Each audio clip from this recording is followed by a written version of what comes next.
Pues un día más, bienvenidos y bienvenidas a este cutre canal. ¿De qué voy a hablar hoy? Antes decía vamos en plural majestático, pero voy a decir voy. Pues de la ofensiva que nos espera a partir de septiembre. A partir de septiembre, Sánchez, que se ve acorralado, va a poner a todo su aparato de propaganda con sus agentes del gobierno, y hay que llamarlos así, agentes del gobierno, agentes de propaganda gubernamental, trabajando a tope. Va a poner la máquina del fango a todo volumen, el ventilador de excrementos a la máxima velocidad para empezar a crear crispación, polarización y desinformación, porque sabe que solo tiene 2 años y en esos 2 años la consigna es morir matando. ¿Qué estrategia va a usar? Pues una estrategia que se lleva utilizando desde los años 40, creada por un estratega, nunca mejor dicho, que se llamaba Willy Munzenberg, y que con diferentes sistemas se ha ido pasando desde la Unión Soviética a Irán, a China, a diferentes regímenes, también a Cuba, de Cuba a Venezuela. Cuba fue la isla asesora de Venezuela, como sabéis, de Venezuela a Zapatero, Zapatero, Podemos y Sánchez. Las estrategias están clarísimas, pero la gente a veces no las ve. Y a partir de mi experiencia en medios de comunicación me gustaría explicaroslas y que las veáis claramente. También creo que es importante que tengáis en cuenta que esto repercute en vuestra propia salud mental. Cuando estamos todos imbuidos de este clima de polarización y crispación constante, al final se nota mucho. Pero bueno, vamos a ver el vídeo y lo vais a entender. Pero algo importante antes de empezar. Os habréis dado cuenta de que el vídeo es muy largo, meto cosas muy personales, ha sido complicado de hacer y al final he recopilado información con datos para que os hagáis una idea. Está justo al final los datos que al principio no doy para no liarme, y los pongo bien puestos al final para que no me acusen de lo que acuso yo a la propaganda sanchista, que es de mentir. Yo no miento. Entonces, y doy datos. Si te gusta el vídeo, si llegas hasta el final, primero suscríbete, a ver si llegamos a los 100.000. 2, obviamente dale un like. 3, los vídeos se mueven gracias a los comentarios, pero por lo visto los comentarios necesitan 5 palabras, así que deja algo tan simple como hola Lucía, ¿cómo estás hoy? Y en agosto los vídeos no se monetizan. ¿Por qué? Pues porque yo no muevo ni maquillaje, ni cibermonedas, ni nada por el estilo. Así que si quieres donar algo, 50 céntimos, 1 euro, hazlo aquí o aquí. Gracias. Pues nada, aquí un día más, bienvenidos a este cutre canal, y vamos a esperar que esta vez no aparezca una rata, no se peleen las perras, no empiece uno con las desbrozadoras, no venga el helicóptero, no sé, cualquier cosa, y yo pueda hacer por fin un vídeo en condiciones. Bueno, os voy a contar sobre mí y a partir de ahí sobre cosas que no podía contar hasta ahora porque me planteaba si volver o no volver a televisión, ¿vale? Pero voy a contar primero sobre mí. Para las que no me conozcáis, para los que no me conozcáis, pues yo he estado muy enferma porque tuve una campaña de cancelación. Esto disparó el cortisol. Yo tenía un problema genético, pero este problema genético se agudizó con el cortisol, se agudiza con el estrés.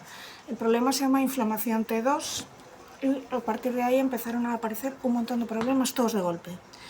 Unos dolores de cabeza que me moría, dolores articulares cada 2x3, paralizarse el hombro, se paralizó también la pierna. Es muy curioso, se paralizó el hombro, este hombro, pero esta pierna.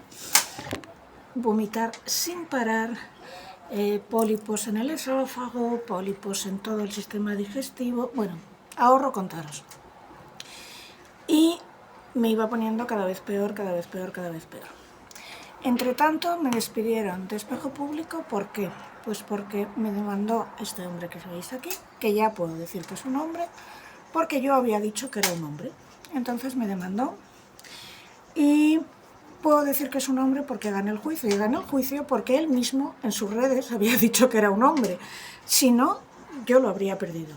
Porque la ley dice que si él se autoidentifica como mujer o no binario, yo no le puedo llamar hombre. Pero como mientras me estaba demandando a mí, a su vez estaba colgando cosas en redes hablando de sí mismo como hombre, pues no tenía mucho sentido. Pero en ese momento Yo fui a Espejo Público y en Espejo Público querían hablar del tema y mi abogada me dijo que del tema no se podía hablar. Ellos llamaron a una chica del PSOE que se llama Daniela, una chica trans, que empezó a llamarme transfoba y de todo. Yo no podía contestar, no podía. Claro, yo les dije, Espejo Público, esto ha sido una encerrona, pero ¿cómo me hacéis esto? Porque además me ponéis en peligro. Yo no tengo seguridad y en ese momento me estaban pegando por la calle. Y el resultado fue que Espejo Público me despidió, pero además con un contrato que yo podía haber demandado porque tenía un contrato, pero dije, va, ¿para qué? Siguiente fui a En Boca de Todos y entonces hubo un momento que yo escuché una conversación de Sara Santalaria que no tenía que haber escuchado, en la cual ella estaba hablando por teléfono con alguien, ella no se dio cuenta de que yo estaba cerca y le dijo, va a haber remodelación y ya tenemos todo arreglado para que yo me quede todos los días o algo así. Y entonces yo supe, yo voy fuera. Si me lo hubieran dicho amablemente, si me hubieran dicho, oye, mira, porque yo tenía un contrato y en esos contratos se especifica que tú no puedes trabajar en la misma franja horaria en otro sitio. Si a mí me lo llegan a decir, yo me busco inmediatamente en otro trabajo en otro sitio. Pero no me lo dijeron. Entonces yo vi que ya me dejaban de llamar, no había citaciones y dije, bueno.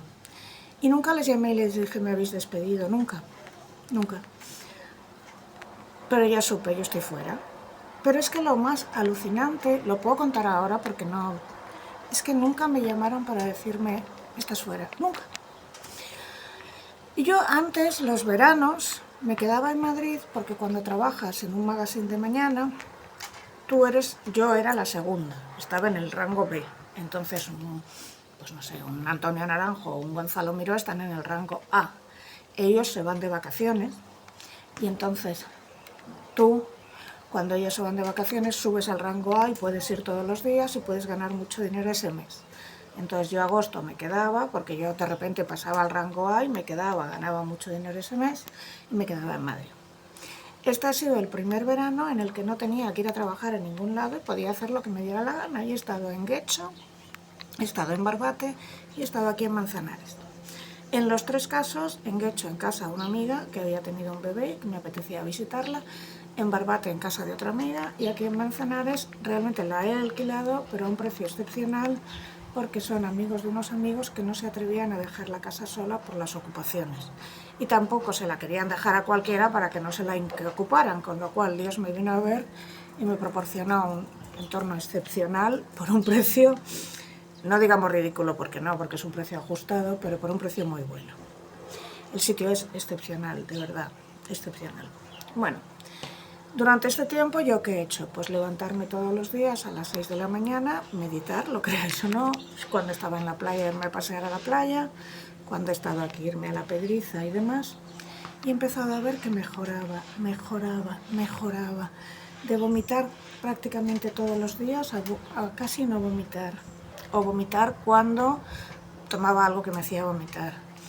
De tener de verdad unos dolores de cabeza horribles a prácticamente no tenerlos, de mejorar muchísimo y también de mejorar mentalmente. Yo por las noches tenía pues pensamientos intrusivos muy duros y ya no los tengo. ¿Y entonces qué ha pasado? Que cuando he empezado a hablar de los incendios me ha respondido un señor de Más Madrid al que no le he considerado oportuno responderle porque yo hablo con quien me viene. Me ha respondido el de Facua, a quien tampoco le he considerado oportuno responderle porque no me apetece. Y de repente, por la razón que sea, he empezado a volver a figurar en prensa, no sé por qué. Ayer aparecía en El Mundo y me citaban, y yo, ¿por qué me citan a mí? Y me han llamado varias veces de televisión. Por si quería volver, no puedo decir las productoras, ni tampoco puedo decir los programas. En una me llamaban para si quería debatir con el concejal diputado en cuestión, he dicho que no. En otra me llamaban para otras cosas y además programas que yo jamás hubiera esperado, programas de noche, productoras que nunca me habían llamado y yo sospecho que es por este canal. Este canal no se ve mucho, no tiene 100.000 visitas cada vídeo, pero sí se comenta, me he dado cuenta. Como habéis visto, yo largo. Entonces quiero explicaros un poco cómo funcionan los programas de televisión, cómo afectan a tu salud mental y por qué yo no me estoy planteando volver. Vale. Antes, hace tiempo, todos recordamos el famoso programa de La Clave, que era un programa, bueno, todos recordamos no, porque la mitad de las que me estáis viendo ni siquiera habíais nacido. Pero La Clave era un programa que dirigía José Luis Balbín, de quien se dice, se rumorea y se comenta que podría ser, o se dijo mucho tiempo, que podría ser el padre de Gonzalo Miró. Yo no lo sé. Se dijeron siempre dos nombres, o Felipe González o Gonzalo Miró. O José Luis Balbín. En cualquier caso, el padre de Gonzalo Miró se sabe que era alguien importantísimo dentro del PSOE, con lo cual es más fácil pensar en Felipe González, pero realmente no lo sé, y que por eso Gonzalo Miró está blindado en el PSOE. Yo qué sé, a mí me da igual, pero es importante lo de Gonzalo Miró porque luego vamos a ir a él. Entonces, cuando alguien iba a esos programas en los que se hablaba de muchos temas en clave política, se entendía que esas personas tenían una formación importante, que eran o abogados, o escritores, o gente con mucha formación, o economistas que sabían mucho de lo que hablaban y que se dejaban hablar unos a otros y que todo era en una clave muy intelectual. Si no, luego poco a poco se fueron haciendo tertulias en las que al menos el que iba, cuando iba a hablar de política, era periodista. Pero de repente sucedió lo siguiente. Dejaron de ir periodistas y empezaron a ir agentes del gobierno. Y voy a explicar por qué digo un agente del gobierno. ¿Qué es un agente gubernamental? Vamos a ir a, primero, la Guerra Fría y Stalin. Stalin fue el primero a quien se le ocurrió crear la guerra cultural, que se llama. Y esto lo hizo con un señor que se llamaba Will Musenberg, al que finalmente no se sabrá nunca del todo, pero en teoría ejecutó el propio Stalin. Will Musenberg, su cuerpo apareció ahorcado en un bosque. Will Musenberg iba captando a todo tipo de intelectuales, pintores, artistas. Ahora mismo se me vienen a la cabeza Dorothy Parker y Picasso. Pero bueno, al final del vídeo, porque quiero ir todo seguido, pondré claramente datos concretos.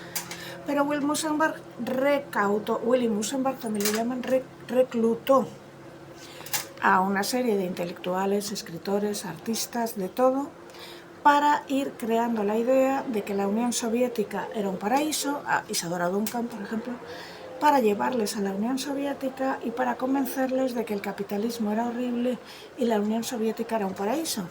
Con lo cual, durante los años 50 y 60 hubo muchas almas cándidas que se creían que la Unión Soviética era un verdadero paraíso y que en realidad en Estados Unidos se vivía muy mal y en Europa se vivía muy mal y en la Unión Soviética se vivía muy bien. A algunos les reclutaban, les mandaban allí, como Isadora Duncan iba allí. Bueno, Isadora Duncan fue antes de Will Musenberg, pero algunos iban allí, algunos no. Y bueno, se les convencía de que es que allí en la Unión Soviética se vivía muy bien. Ahora existe Internet, pero entonces no existía. Y bueno, se hizo una especie de guerra cultural en la cual se partió de la idea de que el capitalismo era malísimo y el comunismo buenísimo, que es la misma que se mantiene ahora. Estos eran agentes. Willy era un agente pagado para reclutar y organizar un ejército de comunicadores.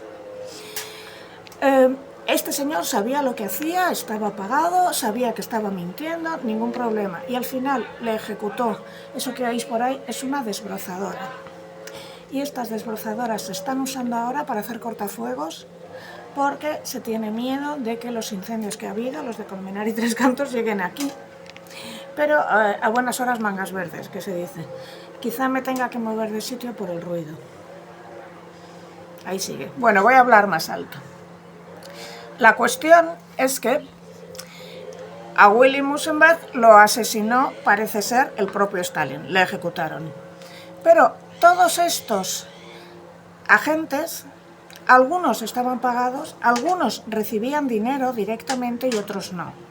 Por ejemplo, lo pondré al final los datos exactos, a algunos les pagaban pagándoles para que hicieran revistas o recibían subvenciones, pero había otras personas que se lo creían de verdad, que no les tenían que pagar. que iban dando las bondades de la Unión Soviética, todo esto gratuitamente, ¿vale? Sin saber que realmente estaban apoyando a un régimen de terror como fue el de Stalin. Stalin cometió un genocidio real, varios genocidios. Por ejemplo, toda la historia de la guerra de Ucrania y del odio que tiene Ucrania a Rusia viene porque uno de los primeros genocidios de Stalin lo hizo en Ucrania. Les dejó morir de hambre, cerró y... ¿cómo le llaman eso? Bueno, lo pondré al final, Lodomotov o algo por el estilo, ¿vale? Pero en fin, Stalin era un genocida que dejó morir de hambre a gran parte de su población, que además entró en unas derivas paranoicas en las que asesinaba a cualquiera y ejecutaba a cualquiera, incluido a uno de mis poetas favoritos, que era Mayakovsky, al que asesinó porque sí, porque un día se levantó con el ceño torcido. Y mientras en la Unión Soviética se vivía en un régimen de terror, había una serie de propagandistas en el eje capitalista diciendo que el capitalismo era muy malo, que en la Unión Soviética se vivía muy bien. Lo mismo que ha hecho Monedero con Venezuela, ¿vale? Y si alguien no se cree que en la Unión Soviética se vivía un régimen de terror, que lea Solzhenitsyn, por ejemplo. Todavía hay gente que cree que la Unión Soviética se vivía muy bien, que no había terror, que se vivía fantásticamente. Y sí, puede ser que había gente que vivía bien, claro que sí. De vivir siendo un siervo de la gleba de los zares a poder comer, pues había gente que vivía mejor, pero esto a costa de la muerte y de la libertad de muchos. Vale, quiero decir con esto, me tengo que ir porque están usando la desbrozadora y voy a cambiar en otro sitio. Me he cambiado de sitio para que no haya ruido, pero bueno, recordaros que entre los intelectuales que reclutó Willy Münzenberg estaban Hemingway, Dos Pasos, Lilian Hellman, no sé, André Malraux, André Gide, creo, un montón de gente. Al final os voy a poner un pequeño documental claro de lo que hizo, ¿no? Y entonces había gente que no sabía lo que estaba sirviendo y había gente que directamente estaba apagada, y Willy Münzenberg estaba apagado. Bueno, ahora os diré cómo funciona uno de estos programas. Para que, por ejemplo, Espejo Público, En Boca de Todos, en un momento dado tengan acceso a información privilegiada, digamos. Por ejemplo, oiga, es que yo cojo el teléfono, llamo a la jefa de prensa de Ayuso, de Sánchez, de Irene Montero, de quien corresponda, y pueda confirmar o desmentir una noticia, yo les tengo que haber hecho favores a ellos también. Es un intercambio de favores. Entonces, para que ellos me concedan entrevistas, o sea, yo pueda llamar y decir, ¿me puede Ayuso venir ahora mismo al programa justo cuando, yo que sé, acaba de destaparse que su novio ha sido imputado o investigado, se dice ahora? O puede, yo que sé, Pachi López venir al programa, o quien sea, pues hay que mantener una especie de ten con ten. Entonces, si yo me llevo muy bien con el jefe de prensa o el gabinete de prensa de quien sea, yo también tengo que hacerles un favor. De forma que si me llaman y me dicen, esta persona tiene que ir al programa como tertuliano, no me lo van a decir de forma directa, lo van a sugerir. Pero si van sugiriendo, yo también tengo que aceptarlo y decir, vale, bien. Entonces, yo recuerdo puntos muy particulares. Por ejemplo, estar con Rebeca, que había sido la jefe de gabinete de Pedro Sánchez. Es decir, esto no lo decían Rebeca no sé qué, periodista. No, perdona, militante del PSOE con carné del PSOE. Y hablando de un señor que se había autoidentificado como mujer, ella insistía, pero eso es un fraude de ley, eso es un fraude de ley. Y yo le decía, Bolaños ha dicho ayer, ha aceptado que la ley trans no tiene los mecanismos que debe tener una ley para que se especifique un fraude de ley. Porque una ley tiene que tener dentro de la propia ley explicar cuál será el fraude de ley, o sea, explicar muy claro cuál va a ser el fraude de ley. Y aquí no lo hay, por lo tanto el fraude es la propia ley. Cuando yo se lo intentaba decir, ella insistía en un truco que se llama la cortina de humo. Tú repites lo mismo una y otra vez y vas interrumpiendo para que el otro no pueda hablar. Esto no es ser periodista, esto es ser agente. Si tú has trabajado para el gobierno y estás haciendo esto, que yo lo sé ver, tú eres agente.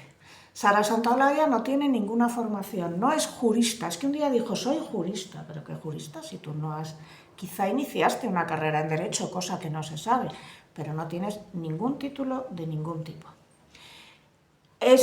Yo creo que todos los que lo hayan visto ven que repite un argumentario. El argumentario se lo envían por la mañana, es decir, por la mañana te dicen, hoy vamos a tratar este tema. Entonces, ella escribe al PSOE y le dice, ¿cómo tengo que hablar del tema? Y le dan unas claves. Y las repite como un loro. Y da igual lo que tú digas. Por eso yo decía, oye, que Bolaños ha dicho esto. Y ellos repetían. No, es algo de ley, es algo de ley. Y saben el truco que es interrumpir, interrumpir, interrumpir, interrumpir. Por ejemplo, una de las cosas que más me sorprendió es, no puedo decir quién fue el que lo hizo, me encantaría, pero no me puedo meter en demandas. Uno de ellos empezó a decir que es que los pisos ocupados eran de los bancos, eran de los bancos, eran de los bancos y que eran de vulnerables. Entonces yo le dije, vete conmigo al Lavapiés, te hago un tour. Y cuando salimos le dije, mira, de verdad, vente conmigo al Lavapiés, te hago un tour, vamos a ir de uno por uno, entramos en registro y si son de bancos, yo te pago 3.000 euros, pero si no son de bancos, me los pagas tú a mí. Y me dijo, eso ya lo sé. Y dije, claro, has mentido en directo porque te pagan. Entonces, lo que hay son activistas. Estos activistas, en muchos casos, como son Gonzalo Mirós, Sara Santolaya y tantos otros, no tienen ninguna carrera, porque normalmente se pide o periodismo o yo tengo periodismo, es decir, no me llevan por escritora, yo soy periodista. Periodismo, filología no la acabé, es decir, creo que quedan una o dos, pero yo llegado un momento, lo juro por Dios, tenía que elegir si pagaba el título de periodismo o el de filología, y pagué el de periodismo. Yo me fui de mi casa con 18 años, tenía muchos problemas de dinero y en aquel momento algo tan simple como pagar un título era complicado. Cuando tuve que volver y decir, venga, voy a pagar el de filología, resulta que habían hecho un cambio de Bolonia que me exigían un curso más y dije hasta mañana. Pero sí estudié filología hasta cuarto, creo recordar. ¿Por qué? Porque era muy fácil compatibilizarlos. En cualquier caso, yo tengo periodismo, filología, un doctorado, bueno, de todo, ¿no? Que da igual. El caso es que a mí me pueden llevar porque tengo un título en periodismo. Entonces, normalmente te pedían o periodismo, o derecho, o económicas, o, por ejemplo, si iban a hablar de arquitectura, llamaban a un arquitecto, o si iban a hablar de bosques, llamaban a un bombero forestal. Ahora, si van a llamar a un bombero, utilizan una de las técnicas que viene en uno de los manuales de propaganda estalinistas, que es hacer pasar por ciudadano a un agente. Por ejemplo, cuando llevas a un bombero forestal y lo pones como bombero forestal y no dices, oiga, bombero forestal militante de Podemos, y que está pagado, o sea, dentro de, o que ha sido concejal de Podemos, o que ha sido candidato de Podemos, es decir, está en la cúpula de Podemos, tú estás mintiendo. Entonces, cuando empiezan a traerte, vamos a traer a un bombero, a un técnico de emergencias, a un tal, pero no dices de qué partido son, estás haciendo una táctica de las que hacía Musenberg. Todas estas personas que aparecen como periodistas, en realidad son agentes del gobierno, vamos a decirlo claramente, en tácticas que empezó a hacer el estalinismo y que más tarde hizo la Guerra Fría, pero las hizo el estalinismo. Agentes de propaganda se llama, y esto lo creó la propaganda soviética. Entonces, cuando un señor va a un programa de supuesta comunicación e información y no informa porque desinforma, es un agente. Cuando es militante del PSOE, hijo de militante del PSOE, dos casos directos, Sara Santaolalla y Gonzalo Miró, pero también está el de la tal Rebeca, cuyo nombre lo siento he olvidado, que había sido jefe de gabinete de Sánchez, y esto no lo decían en ningún momento. Cuando son militantes del PSOE, de carné de militante del PSOE, y están recibiendo el argumentario, es decir, reciben cada mañana un informe con lo que tienen que decir, es decir, ellos ya saben el tema que va a salir y se les dice lo que tiene que decir. Abramos ya este melón y digamos, no, son periodistas. Yo durante mucho tiempo, puesto que trabajaba ahí, no podía decirlo. Pero ahora que el tiempo ha pasado, puedo decirlo tranquilamente. Entonces, esto no es información, esto es desinformación. Que lo haga Radio Televisión Española ya es vergonzoso porque lo estás pagando con tus impuestos. Estás pagando con tus impuestos la propaganda gubernamental de no un partido político, porque ese partido político se ha destrozado, sino de un señor en particular.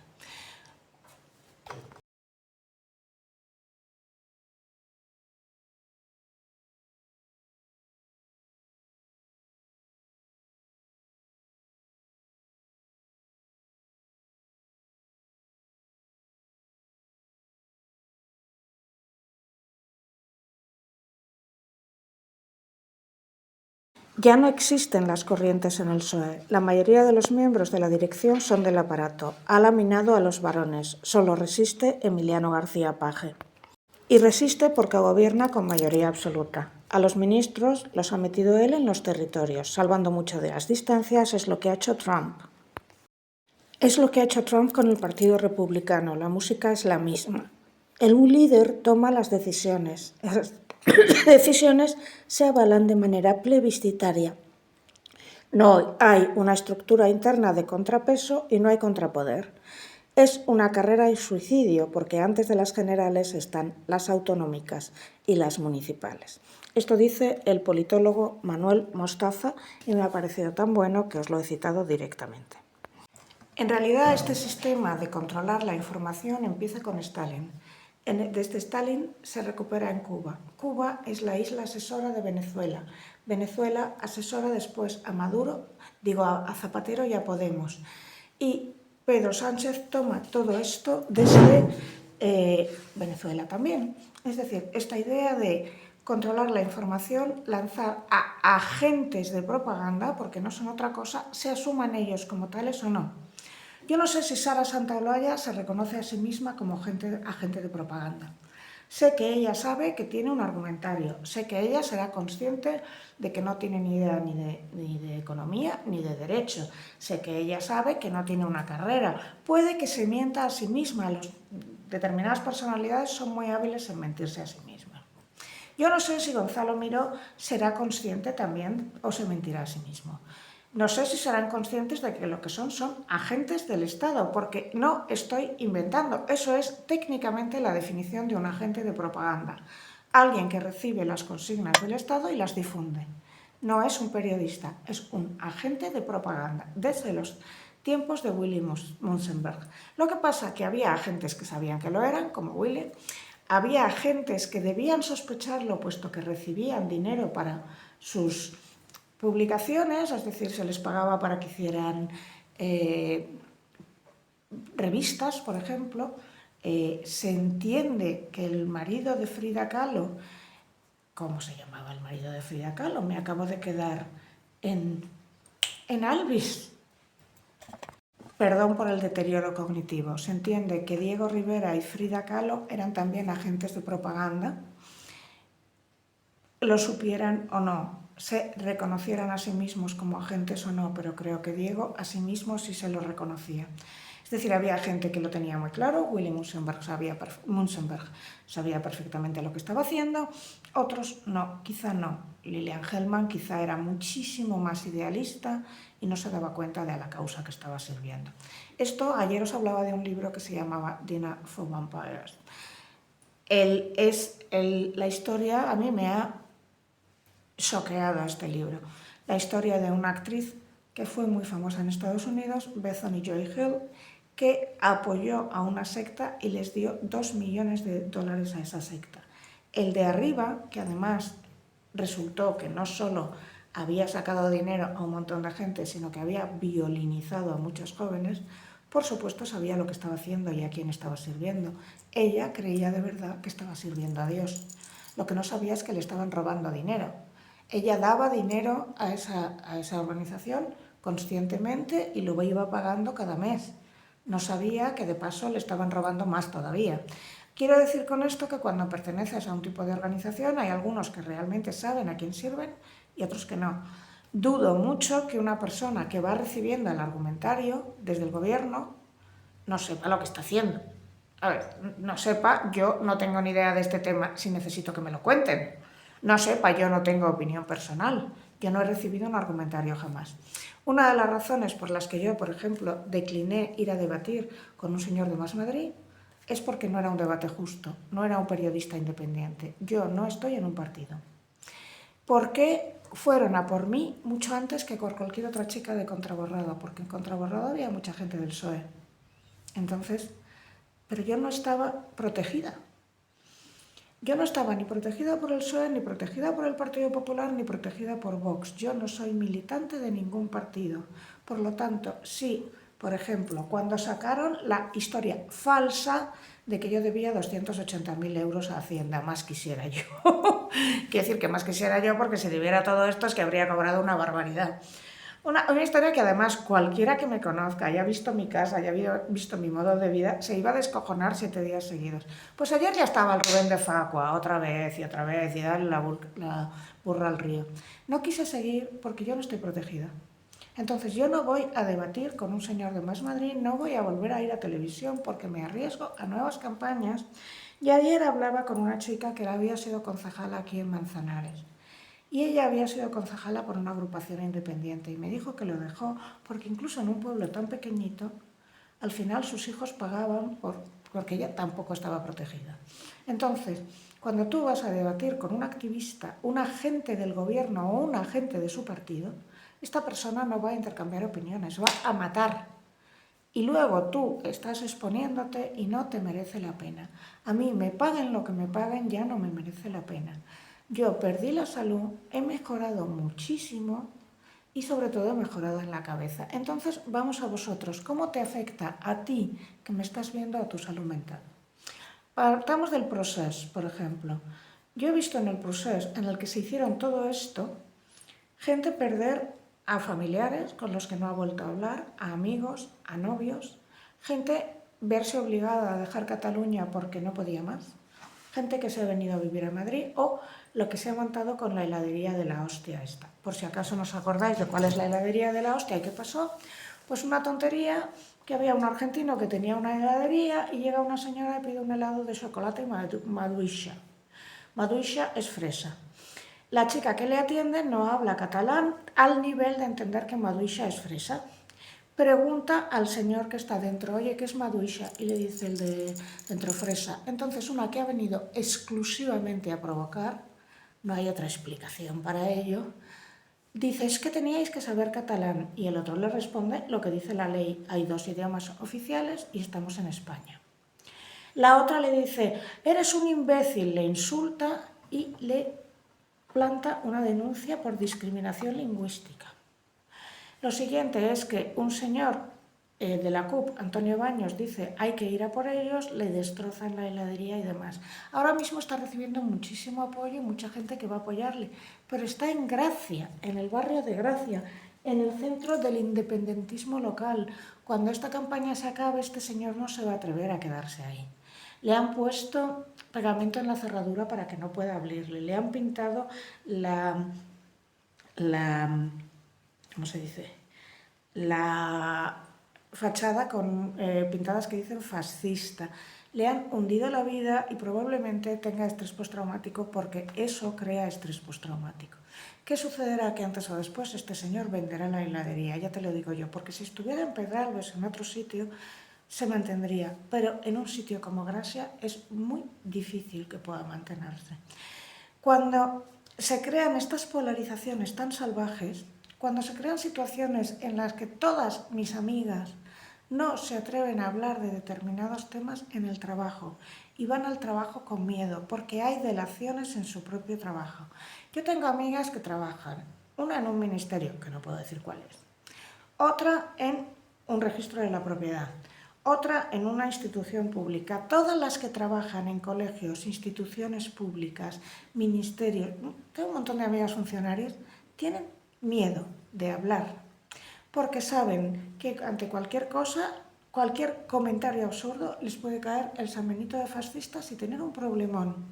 Entonces, imagínate ir 8 horas a trabajar todos los días en un entorno en el que tienes miedo, porque sabes que aquí está la liberada sindical o aquí está no sé quién. Ayer mismo yo estaba en Manzanares cenando, ¿vale? Y entonces estaba con una amiga y me dijo, oye, baja el tono que mira quiénes están ahí. Y los que estaban ahí eran 4 del pueblo y me dijo, ten en cuenta que yo me quedo aquí y tú te vas. Vale, pero te juro que mi conversación no estaba diciendo ninguna barbaridad. Inciso, estoy volviendo a ver a la rata subiendo por ahí. Obviamente es una rata territorial que vive en la higuera y se alimenta de higos. Mira qué bien. Y me diréis, ¿y tú no vas a hacer nada? No, porque cuando vuelva el dueño legítimo de esta casa con sus 2 perracos, digo yo que la rata se irá a la mínima que vea. Como mis perras son enanas y pasan de la rata, pues no. Bueno, sigo contando. Que al final, ¿cuántas personas habéis tenido una Navidad en la que habéis acabado a broncas porque la polarización se ha incitado?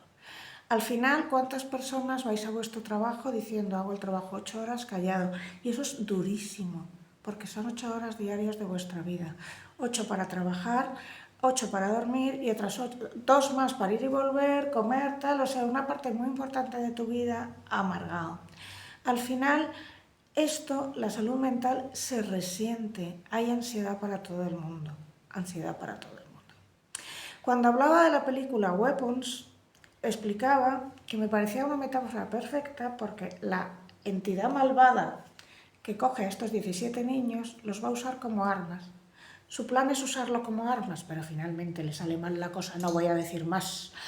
Pero zombifica gente y luego la manda como armas para cuando se quiere cargar a alguien. Entonces, y no puedo contar más porque da muchas vueltas y es muy complicado. Esto es lo que hacen contigo. Empiezan a zombificarte, empiezan a comerte el tarro con propaganda, propaganda, propaganda, negándote que te están metiendo agentes de propaganda y no periodistas, hasta que al final hay gente que se convierte en un arma y tienen a un ejército de armas montado. Y vuelvo a repetir que esto viene desde los tiempos de William Munzenberg, que utilizaba gente y los iba lanzando como armas. Que hay gente que es consciente de lo que está haciendo perfectamente y hay gente que no, que Lillian Hellman no sabía a quién estaba sirviendo, que Bethany Joy Lenz no sabía a quién estaba sirviendo, que lo peor es que creían que estaban sirviendo al bien, que cuando Lillian Hellman se afilió al Partido Comunista creía que estaba sirviendo al bien, y Dashiell Hammett también lo hizo, que cuando y Dorothy Parker y mucha gente, y que cuando Bethany Joy Lenz le pagó un montón de dinero a una secta peligrosa cuyo líder violinizaba a jovencitas, ella creía que estaba sirviendo al bien. Entonces, si no somos conscientes de que en esos programas no hay periodistas, sino que hay agentes del gobierno, agentes de propaganda, y no hay otra forma de llamarles, porque cualquier persona que sepa que le están dando una información, un argumentario directo desde el gobierno y sencillamente lo difunda, como haría una actriz que está en un escenario leyendo, es un agente. Y tenemos que acostumbrarnos, por favor. Este vídeo solo lo verán 10.000 personas, como mucho 20.000. Pero empezar a difundir la idea. Son agentes del gobierno, son agentes del gobierno y 3 son agentes del gobierno. Pues bien, si no nos acostumbramos a que esto se sepa, entonces estamos perdidos. Pues muchas gracias por haber llegado hasta aquí. Y también quiero explicaros una cosa fundamental. A partir de septiembre, este tipo de agentes ya sabemos todos que Iván Redondo está lanzando, y todos los asesores del gobierno, una ofensiva salvaje, a la que yo llamaría Operación Morir Matando. No hace falta, yo no soy fascista, tú probablemente tampoco. Muchos socialdemócratas estamos aterrados. Ha cogido, como en la película Weapons, el PSOE y lo ha zombificado, lo ha vaciado de contenido, y ya sé que muchos pensáis el PSOE ha sido horrible desde siempre. No, lo mismo podría decir yo, todos los partidos tienen sus más y sus menos, pero muchos socialdemócratas estamos aterrados, y yo creo que en lugar de dividirnos deberíamos unirnos todos, porque ahora mismo se recauda más que nunca. En el último ejercicio recaudaron 300.000 millones de euros, que ¿dónde han ido a parar? Efectivamente, al SEPE, al Servicio Español de Protección de Empleo, no, está tomado por una mafia, y si quieres una cita en Madrid, Barcelona, Baleares, determinados sitios, tienes que pagar. A los trenes, ni loco. A la web de reclamaciones de Renfe, tampoco. La sanidad está colapsada. La educación pública en determinados puntos, por ejemplo, lo que yo conozco en Fuenlabrada, que es un barrio obrero, la gente de Fuenlabrada ya no se atreve a llevar a colegio público a sus hijos. Pagan lo que sea por un colegio concertado, gente además muy pobre. Y ahora mismo Ahora que es la vuelta al cole, van a tener que pagar 500 euros para pagar por el material, por la ropa, por cosas muy básicas, a veces simplemente por los libros de texto, que en algunas comunidades te los dan y en otros no, y esta locura de que en muchos sitios cambian el libro de texto cada año para que no se lo puedas comprar al que lo tuvo el año anterior. O exigen que el libro tiene que estar sin nada escrito. Bueno, cosas muy locas. En fin, lo que quiero decir es, si no nos unimos todos, si empezamos a tener diferencias, PP con Vox, Vox con tal, esto nos va a arrasar como ya arrasó Venezuela. Y tenemos que ir muy preparados para estos 2 años que van a ser horribles, porque este hombre no va a dimitir. No va a dimitir. Y que hagáis correr la voz. Estas personas no son periodistas, son agentes del gobierno, agentes de propaganda gubernamental, y hay que empezar a llamarles por lo que son. Y ya está. Y que esto, aparte de destrozar tu economía y tu medio de vida, está yendo a tu salud mental. El otro día me contaba un amigo psicólogo que llegó una chica, no, psicólogo no era, médico, que luego la mandó al psicólogo. El que me lo contaba era el psicólogo que le había derivado el médico. Que la chica llega pues, con los mismos síntomas que yo.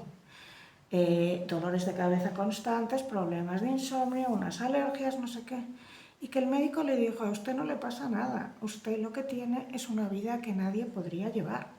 Se está levantando a las 5 de la mañana para dejar a los niños al trabajo, llegar a tiempo al trabajo, trabajar aterrada, no sea que diga algo de más y tenga un problema, volver corriendo a casa, mañana los niños, organizarse, bla, bla, bla, bla, bla, todo contrarreloj, y con el problema de podré pagar la luz, podré pagar el agua, voy a poder dar de comer a mis hijos, cuando trabaja en algo que hace unos años se hubiera considerado un buen trabajo, no un trabajo en el que no sabes si vas a poder pagar la luz y el agua.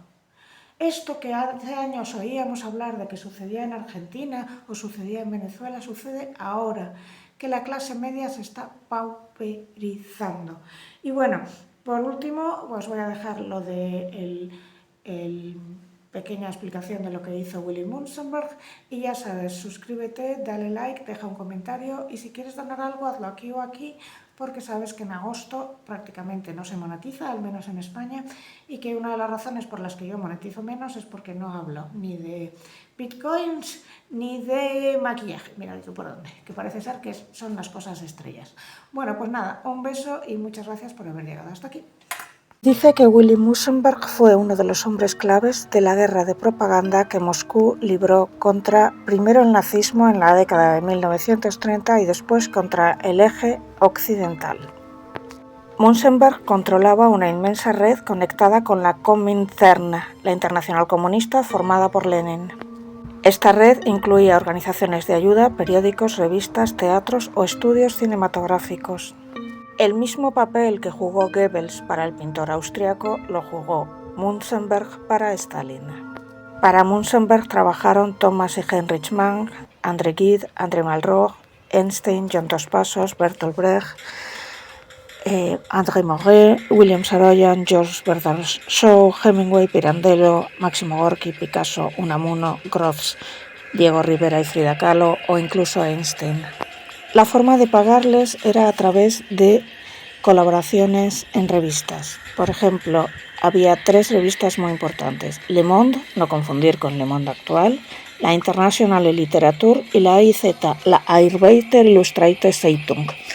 Esta última no solo pagaba por colaboraciones escritas, sino también por ilustraciones, y pagaba muy bien. Por eso, por ejemplo, tenía en su nómina a Picasso. A finales de octubre del 40, en un bosque cerca de Grenoble, unos cazadores encontraron un cuerpo en descomposición. Era Willy Munzenberg, que había fallecido, ejecutado y probablemente ahorcado. Pero la red que Munzenberg creó no se detuvo. Sus agentes siguieron avanzando y colaborando y siguieron difundiendo propaganda incluso cuando él ya no existía. Gracias a la labor que inició Munzenberg, el régimen soviético logró consolidar una gran mentira impuesta a través de un enorme sistema de propaganda. El sistema que creó Munzenberg proporcionó a 2 generaciones de izquierdistas una ilusión moral, según el historiador Stephen Koch. Según Koch, a Willy Munzenberg le debemos el argumentario de una época en toda su potencia y en toda su fraudulencia. Y esa fraudulencia, según Koch, es la siguiente: la noción de que en el siglo XX y ahora en el XXI, el principal escenario de la vida moral, el verdadero reino del bien y del mal, es la política. La viuda de Munzenberg, Babette, le explicaba a Stephen Koch cómo funcionaba el sistema de propaganda. No hacía falta apoyar a Stalin, no hacía falta declararse comunista, no hacía falta proclamar el amor al régimen soviético, ni pedir que la gente apoyara a los soviéticos. Todo lo contrario, no se apoyaba, no se declaraba comunista ni nada por el estilo. Jamás, bajo ninguna circunstancia. El intelectual debía declararse un idealista independiente.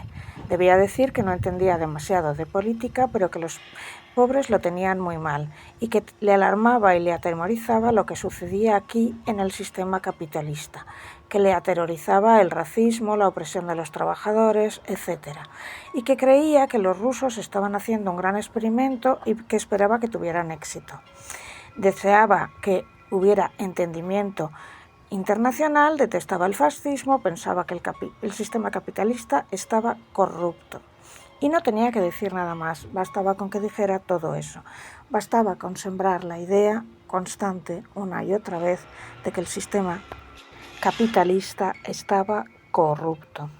Babette, la exmujer de Munzenberg, opina que gran mayoría de estos intelectuales eran inocentes manipulados y que eso fue lo que permitió que una de las más atroces dictaduras de la humanidad, la stalinista, apareciese ante la opinión pública occidental como un paraíso. Munzenberg comprendió que la revolución requería algo más que ganarse a las masas, según Koch. Requería creadores de opinión de clase media, artistas, periodistas, novelistas, actores, dramaturgos, humoristas, pero sobre todo gente de buena voluntad, gentes de sensibilidad inocente, gentes manipuladas, gentes que despertaran simpatías y no miedo, gentes que crearan la imagen de rostro humano y que aseguraran al mundo no comunista que todo iba bien, que el futuro socialista era bueno y promisorio. Pero el régimen de Stalin era todo menos un paraíso. En 2 años, del verano de 1931 al de 1933, casi 7 millones de soviéticos, en su gran mayoría campesinos, murieron de hambre durante la última gran hambruna europea en tiempos de paz.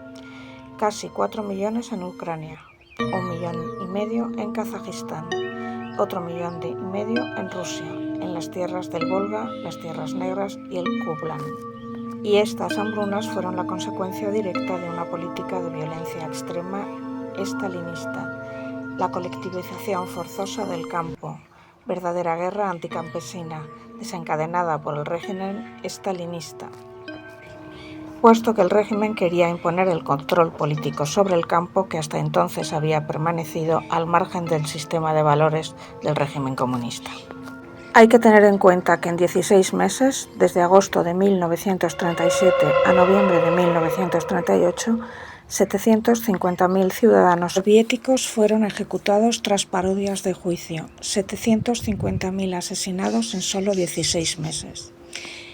Las purgas estalinistas se llevaron por delante a 10 millones de personas. Si sumamos a los ejecutados, a los que murieron de hambre y a los que desaparecieron, Stalin asesinó a unas 20 millones de personas, entre ellas Will Munzenberg. Sin embargo, Will Munzenberg fue el que fundó los cimientos para el gran aparato de propaganda estalinista. Este aparato continúa a día de hoy. Este aparato se trasladó a Cuba, a Irán, a China, a otros países, y desde allí ha pasado a Venezuela y ha llegado hasta nosotros. En realidad, lo que estamos viviendo ahora, lo que se está haciendo desde el Partido Socialista Español, que ya no es Partido Socialista Español, sino Partido Sanchista, no es más que una adaptación de las estrategias de comunicación y propaganda política que diseñó en su momento Willy Munzenberg. Y lo curioso, repito, es que Willy Munzenberg fue asesinado por aquel hombre al que empezó a servir, por Stalin, que en su delirio paranoico se lo llevó por delante. Y hasta aquí puedo leer. Muchas gracias por haber llegado hasta aquí y recuerda, suscríbete, dale like, deja un comentario y si quieres donar algo ya sabes dónde hacerlo.